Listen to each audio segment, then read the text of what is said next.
What if? It's a question that many have asked in many different scenarios. Today, we're asking what if the 14-team playoff expansion that was offered by MLB in the most previous negotiations was offered for the 2021 season and accepted? So, what if we had 7 teams from each league make the playoffs in 2021? Who would have made it that didn't? What matchups would we have seen? And how would it have affected the trading deadline? Breaking down all that and more on today's episode of Locked On Cardinals. You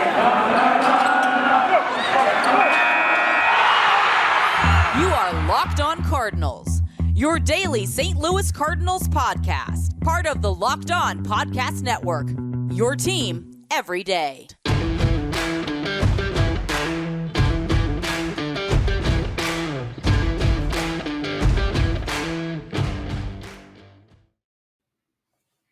Hello and welcome to Locked On Cardinals for Friday, December the 17th. I am Lucas Smith, host of the show. Thanks for tuning in today. Each and every day you tune in. It's Marvel fever right now with Spider-Man No Way Home being released over the last couple of days. I'm going to see it tonight, so no spoilers. Don't comment on the YouTube section of spoilers of No Way Home. If you're going to see it, let me know. And thinking of Marvel got me thinking about the question, what if? And it got me thinking about what if the 14-team expanded playoffs was implemented for 2021? Because that is a proposal that has been offered by Major League Baseball both in the past and in this current collective bargaining agreement conversations. 14 teams, 7 from each league. So we're going to first off break down what that would mean for Major League Baseball, how the format would work, and then go into the different choices that the teams would have to make and how it might change not only who would make it based on the final records, but how would it have changed the trading deadline based on the July 31st standings. So we'll get into all that on today's episode. I think it's going to be a fun one, so hope you stay tuned. Hope you're able to watch or listen to every single one. Before I do, I want to remind you guys to please subscribe to the YouTube channel. We just got over 500 subscribers. So thank you to everybody for subscribing to the YouTube channel. And be sure to subscribe to your favorite podcasting platform as well. It's free on every site that you want to listen or watch this show on. Tell your friends about it. Be notified when a new episode goes live by pressing the bell on YouTube or setting the notifications on your podcasting platform. It's going to be a fun offseason full of content. So happy Friday, everybody. Happy No Way Home release day. Officially, the 17th is when it was announced, and I feel like they get earlier and earlier each year. But nevertheless, let's get right into the what-if scenario. So here is the proposal that was set forth by MLB, according to a report by CBS Sports back in late November. November the 29th is when this article was written. And it was written by Mike Axisa. Apologies if I'm pronouncing that name wrong. But here's how the expanded playoff would work. 7 teams from each league would make it, as I mentioned. The teams with the best record in each league would get a bye for the wild card round. The 2 other division winners and the top wild card team would get host of all 3-game series in the wild card. So all 3 games will be played in one spot, similar to the wild card round of 2020. The other 2 division winners would get to pick their wild card round opponents from the 3 other wild card teams. So the 3 series winners and a team with a bye advance to the divisional round. So the divisional round is still 4 teams. It's the wild card round that gets added in here. According to this article, if the 2015 and 19 postseason fields would have looked like, you would have seen the 79 and 82 Marlins make it in 2016, the 80 and 82 Rays and Angels would have made it in 2017. So sub 500 teams making the playoffs. That's a debate as well. So when I think of expanded playoffs, I understand it. So there's 2 sides to this. There's 2 sides to everything. Whether you agree or disagree, there's 2 sides to everything. The 2 sides to this for me, from Major League Baseball's standpoint, it does encourage more ways to win, because 80, 84 wins might get you in the playoffs when before 80 wins wasn't even sniffing the playoffs. So it might incentivize, from their perspective, it might incentivize teams like, say, the Miami Marlins, like, say, let's just take a look at teams with around 80 wins. The Philadelphia Phillies, the Reds, even the Cubs, the Padres might buy in more. The Oakland Athletics with 86 wins. The Cleveland Guardians now with 80 wins could have snuck in if the AL wasn't so deep. You have this opportunity now to, hey, you only need 80 some odd wins to make the playoffs. Buy a little bit more. The idea is that more teams would buy, more teams would be active, more teams would try to win. And I understand that concept. I comprehend that. My counterpoint to that is, for me, the postseason at the highest level. I'm not talking about the high school level where everybody makes at least the first round of playoffs. No. At the highest level, at the Major League Baseball, highest level of baseball in the world, largely. The playoffs are the best of the best. Keep the best teams in the playoffs. I do think there are ways to incentivize winning a little bit more so you don't have teams like the Orioles, the Diamondbacks, the Rockies, the Pirates who just tank and lose and all these different things. And I understand that argument, but the playoffs are the best of the best. For me, why lower the bar for the playoffs? If anything, elevate the bar. And I understand that, again, the desire for it because you're going to get a lot more intrigue. You might get some more eyes on the games. You're going to have TV galore. You're going to have a lot of ways to watch it. You do have that positive with it. They sold the broadcasting rights for the wildcard games to ESPN, so ESPN would broadcast those games, and then maybe, you would possibly get more eyes on the game. And we all know something that we talk about a lot on this show is that we need more eyes on the game of baseball. So from that perspective, I understand it. This could just be the traditionalist in me, and I'm not saying that, just because it was this way, that means it has to stay this way for that reason. But I do think that there is something important about the playoffs. It's like the Hall of Fame. That's where the best of the best go. And I'm not saying the best teams make it every year. Sometimes the best teams have a slow May, so they don't make the playoffs. That is what it is. But I do think the playoffs are for the best of the best. Expanding the playoffs, I was fine with the wild card round. I'm even fine with the wild card team. I'm even fine now with the second wild card team. Not only because it got the Cardinals in the postseason in 2012 and 2021, but I think it adds excitement. That one-game playoff, yes, it's contradictory to a lot of what baseball is, which is a long, grueling season. But at the same time, it adds excitement. That does add excitement. But at some point, too much of a good thing can become a bad thing because then the playoffs don't mean anything. Playoffs are just, 84-win team can go out and win the whole thing. And that could be a nice underdog story every couple of years. Or that could be a nice underdog story once or twice. But then, when an 84-win team, 80-win team, 78-win team, as we saw in those previous formats, get in the playoffs and maybe they get hot at the right time and they take out the juggernaut or they take out the best team. Yeah, that could be exciting every once in a while. Everybody loves a Cinderella story. But at the same time, why are you rewarding mediocrity? Because 162 games is a lot of games. And even if they reduce it to, let's just say 154, which is what it was before, still a lot of games. And if you go 82 and 80 or 84 and 78, it's not a bad season. It's above 500. You're probably close to the playoffs until the last 2 weeks of the season. But there's a part of me that says, why reward mediocrity? Because 84 wins, 85 wins, I would argue is pretty mediocre. So why reward that by giving them a chance to win the World Series? Postseason is for the best of the best. It's for the World Series contenders. And let's be honest with ourselves. When we look at the final stats, or the final standings, of the teams that would have been in, because we'll get into more detail in a moment, but the Cincinnati Reds and the Philadelphia Phillies both of them made the playoffs. Were the Reds at 83 and 79 and the Phillies at 82 and 80 really deserving of a postseason berth? Really, were they?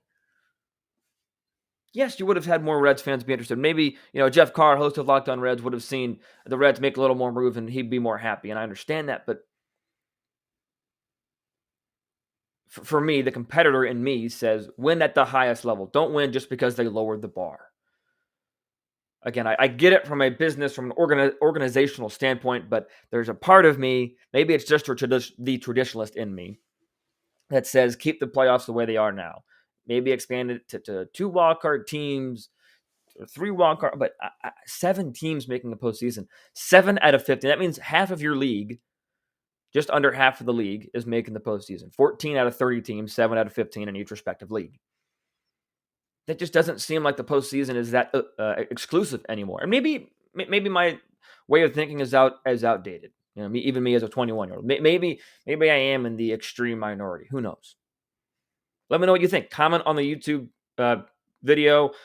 DM at LJ Fastball. DM at LO_Cardinals on Twitter and Instagram. Email at lockedoncards@gmail.com. Let me know what you think of the expanded playoffs.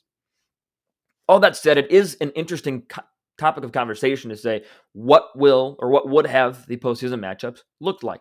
So we are going to get into that coming up in just a moment. But before we do that, I want to take a break to tell you about one of my favorite things in the world. That is Built Bar. And we've got some great things going through the December 23rd. This holiday season, be sure to grab a protein bar that tastes like a candy bar. That's right, it's a protein bar, but it tastes like a candy bar. You get the best of both worlds. It's delicious and healthy. You have so many flavors, it might be hard to choose just one. You have a raspberry or mint brownie, cherry, double chocolate, cookies and cream, peanut butter brownie, so many to choose from. You simply cannot go wrong. And if you want to cozy up with something even warm, got a holiday secret for you as well. Dip your Built Bar into a piping hot cup of cocoa. Let it melt a little bit, give you that beverage a little bit of your favorite Built Bar flavor. Plus, you'll have a nice melted Built Bar to go with it. And be sure to have a couple napkins on hand as well. One more piece of advice: if you want a marshmallowy treat for the holidays, Built Bar also has you covered there. You need to get your hands on the Built Bar Puffs. They're light, fluffy, marshmallowy through and through. Different flavors, all covered in chocolate. They taste so good you won't believe that they're still filled with protein. So go to built.com right now. See all the options available for the holiday season, and be sure to still use the promo code LOCKED15, LOCKED15, LOCKED15 to get 15% that order. Use promo code LOCKED15 for 15% off your order at built.com. So we got a couple different ways we're going to break this down. Like I told Kent Murphy, we're going to break this down from a fundamental standpoint. You ever seen those videos? They're hilarious. First off, we're going to look at how it would have affected the National League, the American League. Then we'll finish up with how it might have affected it at the trade deadline. But the end standings, the teams that did make the postseason in real life, the Tampa Bay Rays were the AL East winners. White Sox in the American League Central, Astros in the American League West, Red Sox and Yankees were your wild card. In the National League, the Braves won the East, the Brewers won the Central, the Giants won the West, and the Dodgers and Cardinals were your wild card teams. So, CBS, this article on CBS also proposed this, or had the matchups as by record. So the Rays would have gotten the bye with 100 wins. Astros would have played the Mariners. White Sox would have played the Blue Jays. And the Red Sox would have played the Yankees, again, based on a record. The Giants would have won the National League, or would have gotten the bye. The Brewers would have played the Phillies. The Braves and the Reds and the Dodgers still face off against the Cardinals. It's a very interesting matchup. You also would have thought, well, maybe the Red Sox wouldn't have wanted to play the Yankees, the Dodgers not played the Cardinals. So let's break it down. Let's go based on the National League choices. So the Cardinals were 90-72, the Reds were 83-79, and the Phillies were 82-80. The Cardinals with a 90-win season, playoff bound, that's pretty accurate. 90 wins more times than not are going to get you to the playoffs. For example, there were only 2 90-win teams that didn't make the playoffs in the American League. Those were the Seattle Mariners and the Toronto Blue Jays, but the Blue Jays played in the gauntlet of the American League East, and these Mariners were at the hands of the 95-win Astros, and as well as playing the rest of the American League. All 90-win teams made it in the National League, including the 88-win Atlanta Braves that went on to win the World Series. So let's take a look at this. So in this current format, again, the Giants get the bye. The Dodgers, the Dodgers, Brewers, and Braves all get to pick. So from the Brewers' standpoint, let's take a look at their head-to-head matchup. This season against the St. Louis Cardinals, the Brewers were 8-11. So you probably weren't going to see the Brewers pick the Cardinals. Against the Cincinnati Reds, they were 10-9, so not too shabby. And against the Phillies, a non-NL Central foe, they were just 2-5. And the Phillies, you were going to have to go through Zach Wheeler as well. In a 3-game series, you're probably going to chalk it up to a loss there. And again, the what if here could expand into episode upon episode upon episode, because I could bring in the host of each one of these shows and talk about, well, how are your starting pitchers pitching? Who was going to be lined up on that last day? I get so much input. So it's hard to break it down into one episode. So this could be something that we do more often. Let me know if you want to see more what if type episodes for the off season. But if I'm the Brewers, I'm telling myself, even though I was 2-5 against the Philadelphia Phillies that season, and you scored 26 runs and you let up 32, it's not very good. That is bad. That's not mediocre. That's bad. And even though you had good success against Cincinnati, do you really want to play a division foe in the postseason? So if I'm the Brewers, and again, they wouldn't get first pick at this, the Dodgers would, the Brewers were, because they're the division champion, excuse me. So if I'm the Brewers, I'm picking the Phillies. I think the Brewers would pick the Phillies. So if we're writing down our options here, I'm saying that the Milwaukee Brewers face off against the Philadelphia Phillies because it's a non-division opponent, so you're not going to have to worry about too much familiarity and things of that nature. So I'm going that the Phillies are now off the board, okay? Then you move on to the Atlanta Braves. The Atlanta Braves would have the option between the Cincinnati Reds and the St. Louis Cardinals. The Braves this season had some pretty good success against the St. Louis Cardinals, going 6-1, scoring 36 runs in those 7 games. And against the Reds this season, they were just 4-3. If I'm the Braves, again, the Cardinals, you can't just look at the record because there are intangibles there. The Cardinals were red hot. So here are the two sides to the Braves coin as to should they pick the Cardinals or Reds. One side is we're 6-1 against the Cardinals. Very much success. Had a sweep against them. It was impressive. It was fun. We dominated.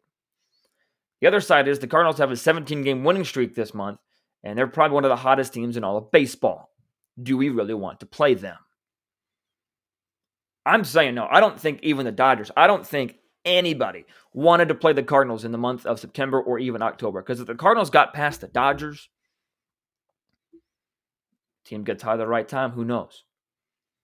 They didn't. Chris Taylor, yada, yada, yada. I know. But I think the Braves would rather play the Reds. And it's not like the Braves were terrible against the Reds. They were 4-3, scored 25 runs, let up 31. But if you go 4-3, that's a series win in 7 games. And pretty good chances that you're going to win the 3-game set as well. So I'm saying that the Atlanta Braves would select the Cincinnati Reds to play, leaving you with the Los Angeles Dodgers playing the St. Louis Cardinals, which is what we also saw in the regular wild card round. Let's take a look at now over to the American League choices. Again, you have the Yankees who sit at 92-70. Or before we move on, during the regular season against the Cardinals were 4-3, so not terrible as well. To the point of the division matchup, which I talked about with the Brewers, the Giants were 10-9 versus the Dodgers. So yeah, they had success against the Dodgers over the course of 19 games, but we all know how that 5-game series lasted. So anyways, we'll move on now to the American League when you have the Astros, White Sox, and Red Sox all getting to choose from the Yankees, Blue Jays, and Mariners. And the Mariners, how exciting were the Mariners to end the season? I don't think anybody in the American League wanted to play the Mariners to close out the season or into October. I wouldn't have wanted to play the Mariners. So the Astros, 95-win team. This season, they would have the first choice because they're the highest division winner. Against the Yankees in 2021, they were 2-4. Against the Toronto Blue Jays, they were 4-2. And against the Seattle Mariners, a division foe, they were 11-8. So yes, they had success against the Seattle Mariners. However, again, from my perspective, and I would love to hear H-Town Wheelhouse and Brett's of Locked On, or H-Town Wheelhouse and Eric of Locked On Astros to hear their take on the subject.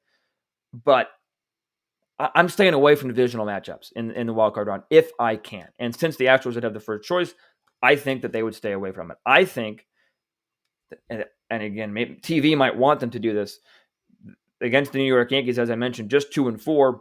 They might want to go to the Yankees, but they were 4-2 against the Blue Jays. It's an exciting team, but I'm saying that the Astros would have picked the Toronto Blue Jays.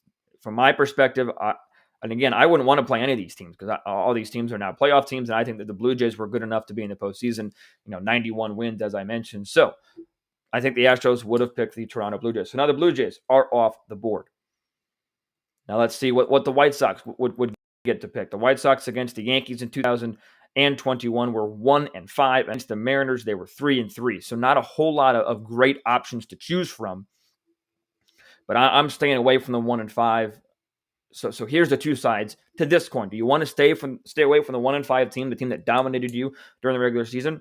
Or do you want to take the team that you were 500 against but is playing some really exceptional baseball right now? The Seattle Mariners. I think that from the White Sox standpoint, I'm staying away from the Yankees. If I'm the White Sox, I am picking the Seattle Mariners, and that would leave the wildcard team, Boston Red Sox, to face off again against the New York Yankees. That is a divisional matchup that we saw a lot of fun with in the wildcard round. I still think that that would have been a lot of fun, and any rivalry game in the postseason is going to be a lot of fun.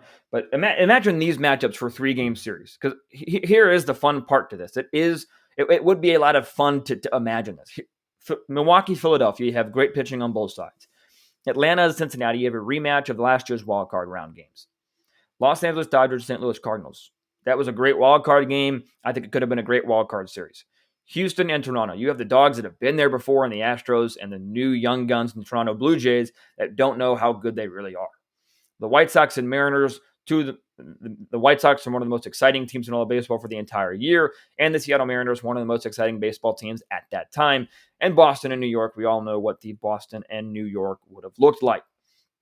Um, so, um, so again, there's a positive and a negative to everything, right? So the positive here is that was super fun, and it is fun to imagine what those games would have looked like and how it would have affected the rest of the postseason. Because what if the Philadelphia Phillies are able to pitch and just get enough offense to get past the Milwaukee Brewers? Because we saw the Brewers' offense in the postseason struggle. And this is all with the benefit of knowing how these teams performed the rest of the postseason. You saw the Dodgers really run out of gas against the Braves. Not to take anything away from Atlanta. They still had a great season and deserving World Series championship. We saw that the Houston Astros really take care of business against the White Sox. We saw the Red Sox, like I said, get taken care of business against the Atlanta Braves, got hot. But it is interesting to see what that would have looked like with a 14-team playoff because it is chaos. We saw that in 2020 with the expanded playoffs. It was chaos, and there was a part of it that was, it was fun. It was a good time to be had by all. So that's the positive side of it.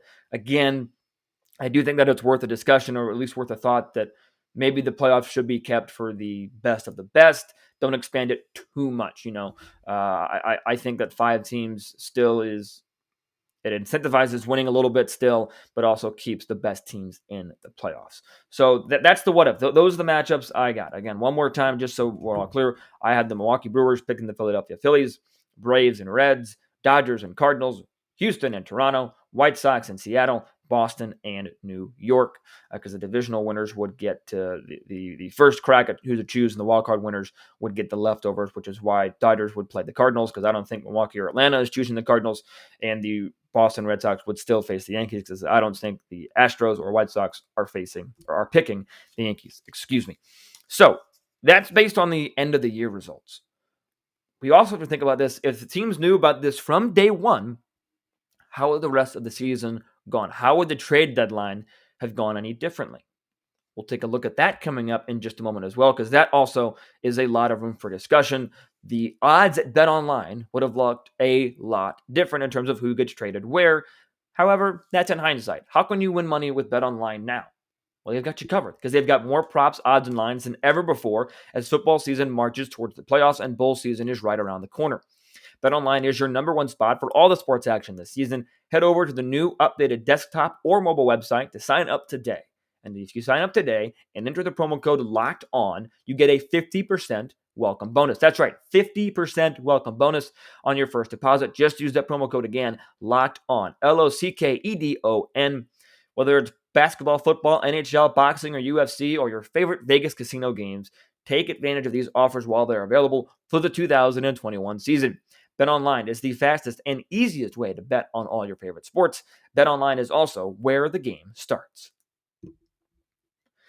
Let's take a look at the standings at the trade deadline on July 31st. And again, there were trades made during the week that could have affected this as well. But here is what they were in the regular season, July 31st of 2021.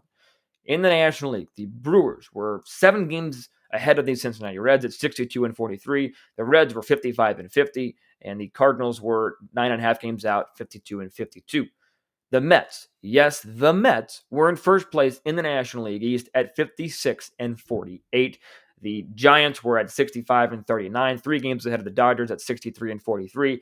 And the Padres are still well a part of the playoff picture, 6 games out of first place at 61-47. The National League wild card also looked a little bit differently than what it ended up. The Dodgers and Padres secured the first 2 spots, with the Reds 4.5 games out and the Cardinals 7 games out of the National League wild card. To the American League now. Over in the American League East, the Tampa Bay Rays still held their advantage, a half a game above the Boston Red Sox. The Yankees were 7 games out, and the Blue Jays were 8 games out, but both the Yankees and Toronto were well above 500. The Yankees were 55-48, and the Toronto Blue Jays were 53-48. The American League Central didn't change much. The White Sox held a healthy 8-game advantage that they would ride to the end of the season. The Houston Astros in the American League West were 5.5 games ahead of Oakland. Seattle Mariners saw themselves 8 games back at 56 and 49. And again, the A's were at 59 and 47. The American League wild card also looked a little bit different, just a little bit different, not as different as the National League. You had Boston and Oakland securing the top 2 spots, with the Yankees at 2.5 games out of that wild card spot. Seattle 2.5, Toronto 3.5, and even the Cleveland, then Indians, now Guardians, were 5.5 games out of a wild card spot. That was of the second wild card spot. You throw in another wild card spot after that, then they were only 2 games out of a playoff spot. So do the Cleveland Guardians or the Cleveland Indians, does the baseball team that resides in Cleveland, Ohio, be more aggressive? Do they end up making the postseason? You have that to consider. You also have to consider, the Braves ended up making the playoffs, but the Phillies, who were 8 games out of the second wildcard spot, but only 4 games out of a third wildcard spot, going by the expanded playoffs, do they get aggressive? Do they go out and make a move for some of their weaknesses? Do they go out, get another pitcher to go with Zach Wheeler? Do they get a bat? Do they add something to what they needed to do? Because if you know about the expanded playoffs, you know that you're going to have 7 teams instead of 5. You have 2 more spots. So the Cardinals at 52, and let's take a look at this from the Cardinal perspective. They were 52 and 52. So if you have, so at this time, at July 31st, the playoff picture would have looked like this. Giants are in, Brewers are in, Mets are in, Dodgers are in. The Giants would have had the bye. Then you had the Brewers, Mets, and Dodgers securing those 3 spots for who they get to choose. They would choose between the Dodgers, Padres, and Reds. And the Cardinals, instead of being 7 games out of a playoff spot, are now just 2.5 games out of a playoff spot. Are they more aggressive? Do they go after more than just a John Lester or J.A. Happ? Maybe. Because then you have to say to yourself, okay, instead of being 7 games out, we don't know. It's going to take a miracle. We're going to have to go on a run. Do we go out and get a move, be aggressive because we're only 2.5 games out of a wild card spot? I think you see the Cardinals be more aggressive. I also think you see the Braves stay as aggressive. I don't know how you get more aggressive than what they were. Maybe, like I said, the Phillies, and heck, even the Cubs at 51 and 55, who were 9 games out of a playoff spot, are now, with this given scenario, just 5.5 games out. Do the Cubs make some more moves, and instead of selling all their pieces, do they buy a couple pieces to see if they can make a playoff run to get to that third wild card spot? So you see, with just two extra playoff spots, you go from 5 to 7, because the 5 right now are the 3 divisional winners. You have the wild card winner and the second wild card, right? You add 2 to that, everything changes. Not just based on the end of the year and who we see gets picked. I don't know if you can see that on the YouTube channel. It's the writing down who the matchups were. Not just seeing who gets picked, but also what trades are or are not made at the trade deadline. Who is more aggressive? Who is not aggressive? So the positive side to this, to wrap things up, is yes, it causes chaos. It can cause a lot of chaos, and it can be good for the game. I can see the argument that it incentivizes teams to win instead of tanking at 84 wins. But the other side of that is it lowering the bar too much? And do we really want to see 78, 80, 82 win teams in the playoffs? Do they really deserve to be there? Yes, you'll get more eyes on the game, but is that going to be eyes on the bad portion of the game? Food for thought. Just food for thought. That was fun. Let me know what you guys think of the playoff scenarios. Do you agree with the matchups that I had? Do you agree with the reasonings I had behind certain matchups? I think that, do I want to see it expanded to 7 and 7? Probably not. But it was fun to look back on. I hope you had fun listening or watching. Be sure to let me know your thoughts, whether it's on rated on iTunes, comment on the YouTube channel, reply to a tweet, whatever it may be. Thanks for tuning in today and every day that you tune in. We'll be back with more Locked On Cardinals content after the weekend. I'm seeing No Way Home tonight. I'm super excited for that. I hope if you guys are Marvel fans, go out and see it. I've heard it's pretty freaking good. But hope you guys all have a wonderful weekend. And until I talk to you guys on Monday, be sure to stay safe, stay well, and have a fantastic rest of your day.